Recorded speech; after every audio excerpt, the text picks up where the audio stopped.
Otra vez, muy buenas noches, amigos televidentos, amigas televidentas. Ya agarrando vuelo para seguir haciendo eh, estos videos, ¿verdad? Que ustedes me honran en recibir y ver y criticar seguramente, ¿eh? Bien, esto es continuación de lo de ayer, la idea de metáfora es ejemplo de algo que es, digamos, particular dentro de algo que ha sido vital en la humanidad. Creo que fue primero que lo demás, la metáfora, y afortunadamente se encontró la poesía desde etapas muy primitivas del desarrollo humano. Y bueno, se usa, vamos a generalizar, enfocar las cosas por similitud, por analogía, similitud, y esto pues ha mostrado ser muy bueno, muy productivo. Se trata del conocimiento, se trata de entender, ¿verdad? ¿Qué rayo está pasando, verdad? Razonar y predecir también, ¿verdad? Esta partícula, esta carga, lo que sea, va en este momento con tal velocidad, en tal dirección, va a estar en tal parte dentro de un cierto tiempo, ¿verdad? Entonces, eso es clásico, es mecánica de Galileo y de Newton, ¿verdad? De Galileo, Kepler, Newton. Bien, entonces esto es muy bueno y hay que, seguramente la inmensa mayoría de científicos eran sensibles a la poesía, pero en estas cosas se apartaron a considerar similitudes en otros campos, ¿verdad? Se sabe que, por ejemplo, Galileo era sensible a estas cosas, ¿verdad? Y eh, razonar, enfocar las cosas por medio de analogías y similitudes. Bien, esto fue muy fértil, yo creo que es debido a muchas condiciones. Una de ellas es que ambas cosas estaban en el coco de la misma persona, estaban en el cerebro de la misma persona. Pues piensen ustedes en Descartes, piensen ustedes en Galileo, en cualquiera de ellos, Newton, Kepler, en fin. No eran especialistas, digamos. Hablamos por ahí de experimentos que planteó Descartes, de el binomio de Newton, ¿verdad? Y otras cosas más que diferentes pensadores hacían tanto en una ciencia como en otra, ¿verdad? Eh, Pensemos, por ejemplo, eso y que de tanto pensar, llegaban a cierto nivel de generalidad, o sea, de abstracción, ¿verdad? Por ejemplo, y esto pasó en gente mucho más sencilla que un científico del Renacimiento.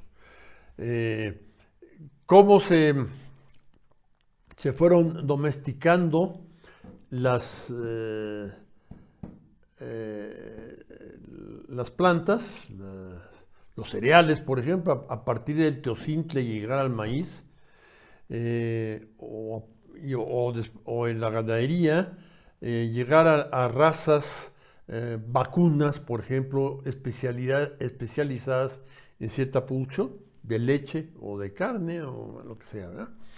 Eh, en el caso de la agricultura, en la mayoría de las ocasiones seguramente fueron mujeres las que se fijaron en cosas que había de semejanza en aquellos teocintles que daban más o que duraban más de una temporada, ¿verdad? Porque era una planta que se moría después. Perdón, al contrario, que no se moría, pero que producía poco, ¿verdad? Entonces, se fueron fijando. O en el caso de la ganadería, quizás la mayor parte de las veces fueron varones que se fijaron en las manchas del animal, la proporción entre largo y alto, en fin, todo ese tipo de cosas que la gente ganadera te platica con mucho entusiasmo, ¿verdad? Uno, pues se contagia del entusiasmo, pero no lo entiende uno, ¿verdad? Bien, ahí está Descartes, que es una persona experta en cuestiones de cálculo, pero también un tipo preocupado de la extensión, ¿verdad?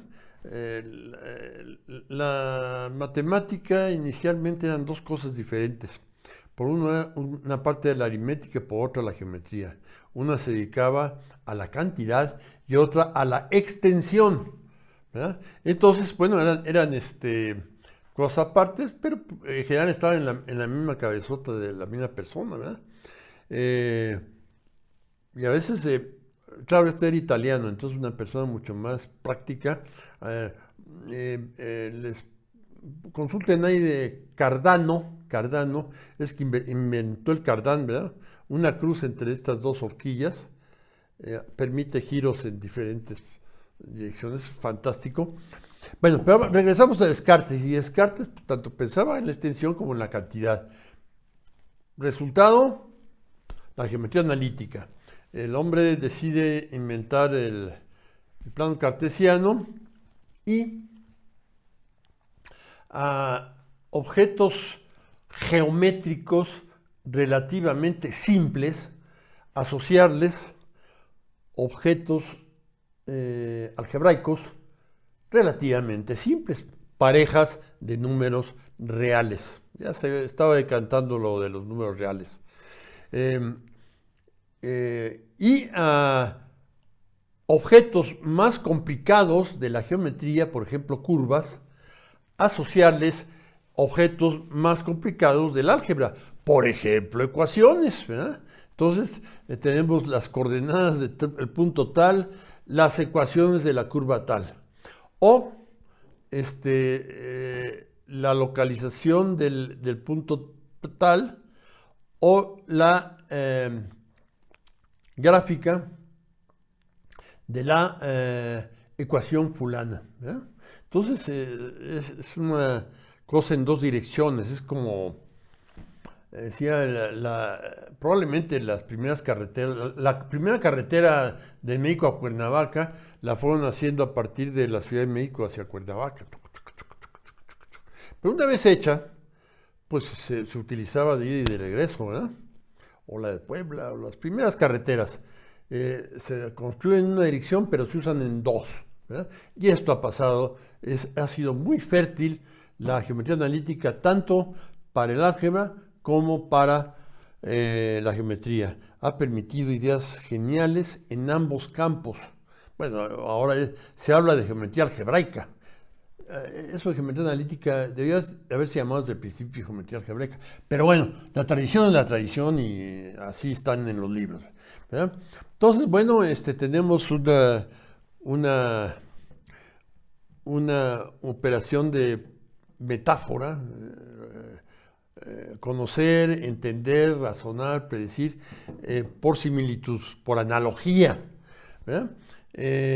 Aquí con la geometría analítica, y después de la geometría analítica, pues ahí te voy al cálculo diferencial, ¿verdad?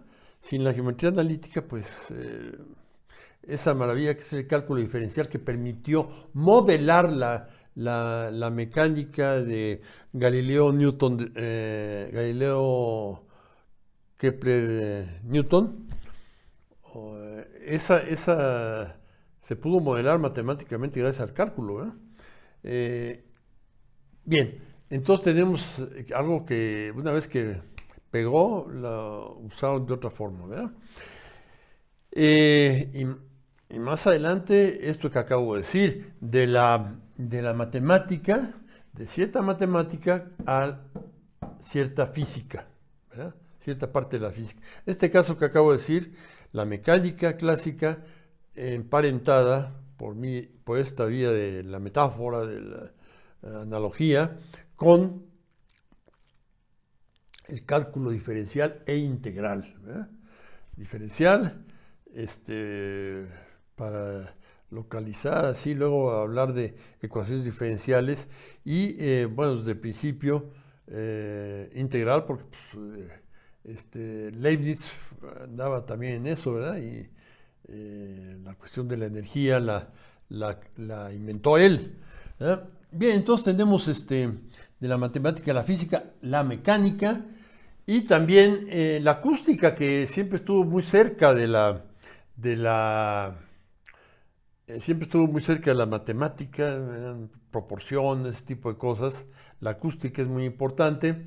De hecho, si hablamos de las universidades de la Edad Media, los estudios se dividían en dos partes. El trivium, quizás de ahí viene la cuestión de trivial, que era gramática, eh, eh, retórica y elocuencia.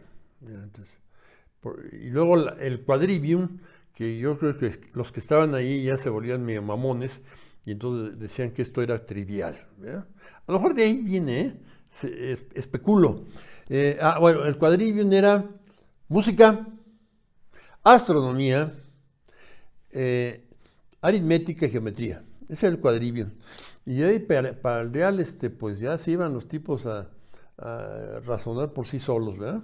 Trivium y quadrivium. Entonces, ahí está la música, ¿verdad? La música como algo muy formativo, ¿verdad?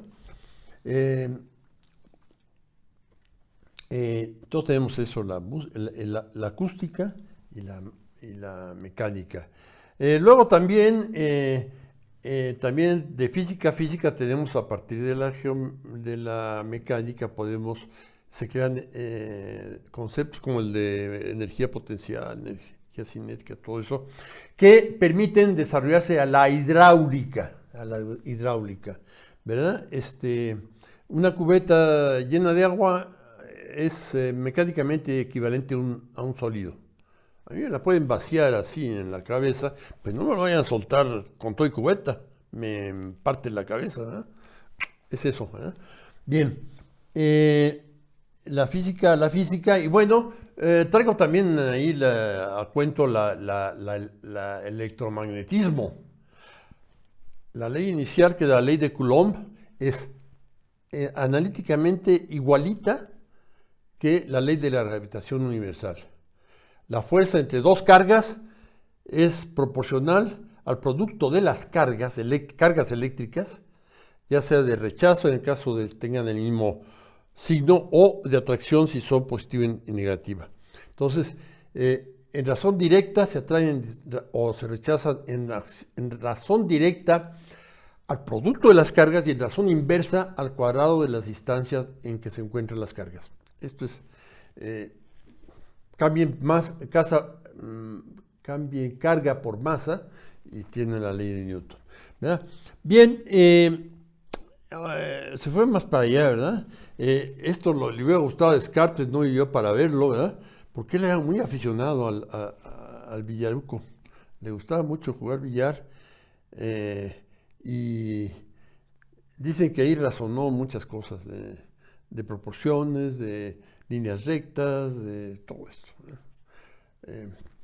En fin, seguramente le hubiera gustado porque años después, ya avanzando la teoría atómica en la física, pues se les ocurrió a toda una generación de físicos, pues ahí se encuentran gente de la talla de Maxwell, de Boltzmann y de otros más, a plantear que los gases son un chorro de moléculas que están rebotando en todas direcciones, ¿no? Esto le hubiera gustado a Descartes, ¿verdad? Rebotando en todas direcciones y que los tienen ustedes en un recipiente y hay cierta presión sobre las paredes del recipiente por el gas. Esa presión la interpretamos como el efecto conjunto de chorro de choques, ¿verdad? Llega una partícula con cierta cantidad de movimiento, ¡pac!, rebota, pero le comunica, trata de mover la pared, ¿verdad? Es decir, hay un impulso ahí, ¿verdad?, sobre la pared y un chorro de partículas en diferentes direcciones, unas muy derechitas, otras nomás se sesgan. Eh, y luego, de la, ay, jolín, ya son 15 minutos. Me voy a pasar. De ahí se llega a la ley de Boyle y Mariotte, que pone en la temperatura, pone en conexión temperatura, volumen y presión. Y la temperatura se interpreta en la teoría atómica de los gases, molecular de los gases, como la adición de la energía cinética de todas las partículas, ¿verdad? Bien, bien, entonces esto se usa mucho, ¿verdad? Y sirvió en muchas aplicaciones, ¿verdad? La ley de Boyle y Mariotte es utilísima, ¿verdad? La ley de Gay-Lussac, en fin, ese tipo de cosas son eh, otra generación de gente muy brillante. Estamos hablando también por ahí, Gay-Lussac, ley de proporciones para las uniones químicas, todo ese tipo de cosas son brillantes.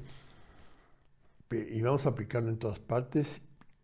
Y resulta que para los átomos que son relativamente grandes, no se rían, son relativamente grandes en comparación a los electrones que están en sus órbitas y en relación a,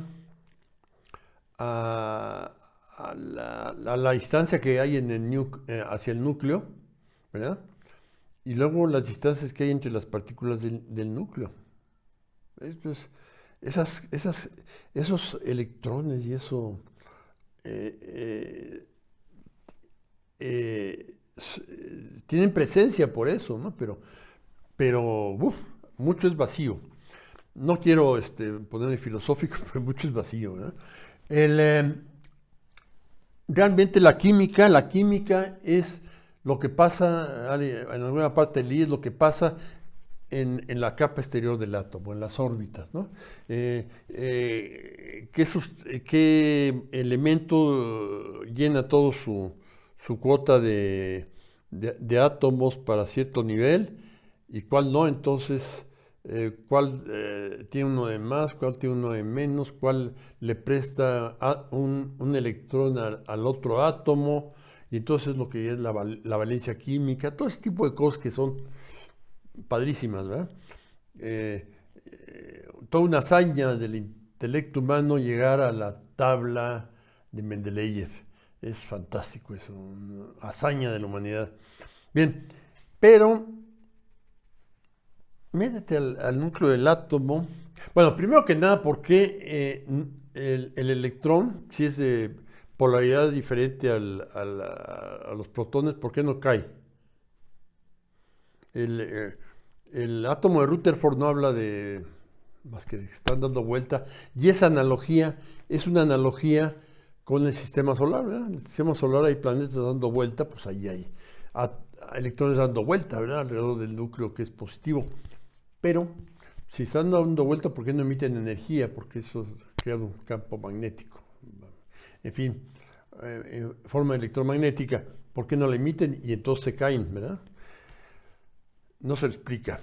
Y luego, ¿por qué pasan ciertas cosas? ¿Por qué el núcleo no se repelen los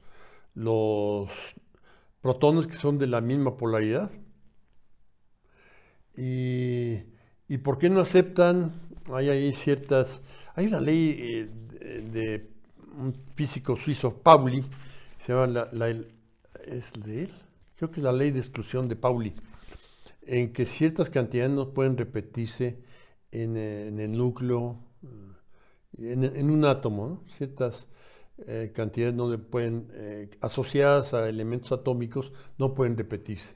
Y por esa razón, eh, alguna vez después de alguna conferencia de la bomba atómica, decía que yo había dicho, me equivoco seguido, entonces, yo había dicho que se buscaba que alentar, está el núcleo atómico y está neutrones pasando por ahí. Entonces que se buscaba que fueran más lentos. Se los había planteado, o los muchachos lo habían visto como a la hora que deshacen ustedes el triángulo de bolas del pool, o que tiran ustedes un boliche, en un boliche tiran la bola para deshacer ahí aquello. Pues mejor más recio, ¿no? Decían. No, lo que pasa es que si el neutrón va muy recio, como casi todo es vacío, no va a pegar en un núcleo que es muy pequeño, se va a seguir de largo, ¿verdad? Como afortunadamente se está siguiendo de largo el cometa que pasó, ¿verdad? Pero ¿qué es lo que pasa cuando el neutrón es lento? Entonces sufre la atracción gravitacional y cae al núcleo. ¿Y entonces qué pasa? Pues que está prohibido. Y entonces al estar prohibido no puedes funcionar y se parte el núcleo en dos átomos y ahí sale energía, ¿verdad? Bomba atómica. Oiga, pero ¿cómo es que está prohibido? ¿Cómo me explica usted que está prohibido en forma de una analogía, una metáfora? Pues no, no se puede explicar, simplemente existe esa ley en que está prohibido que haya un neutrón de más si el elemento es tal. ¡Pum! Se va, se rompe para no violar esa ley. Una ley que existe, que no existe se da uno cuenta ahí que el sistema solar, la superficie de la Tierra y el átomo son objetos más o menos de la misma dimensión, no se rían. Entonces la mecánica del fútbol da con la mecánica de las partículas en la termodinámica, pero adentro del núcleo a volar es demasiado pequeño, en cierto nivel es demasiado pequeño y no tiene por qué haber una metáfora. Ahí no tiene por qué haber una metáfora. Nos acostumbramos a las metáforas, pero no tiene por qué haber una metáfora. Entonces, Richard Feynman, creo que fue Richard Feynman, decía que si crees que entiendes la teoría cuántica, estás equivocado.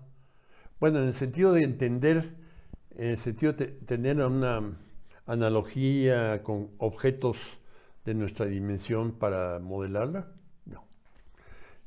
No estás equivocado. Si te disciplinas a decir, bueno, hay leyes ahí que no encontramos similares en la vida cotidiana y que tenemos que manejar, estás en el camino correcto, ¿verdad? Muchas gracias a un gran maestro, el doctor Carlos Gre Fernández, de la Facultad de Ciencias, al que le oí este tipo de ideas en alguna conferencia. Era un maestro muy brillante, de un sentido del humor, de una jocundez gigantesca. Y bueno, aquí llegamos con algunos límites, por lo menos en ciencias naturales hay aquí un límite a las metáforas, ¿verdad? Muchísimas gracias, ya me pasé, pero con gusto hasta hablar del maestro Greff tuve oportunidad. Muchísimas gracias, hasta la próxima.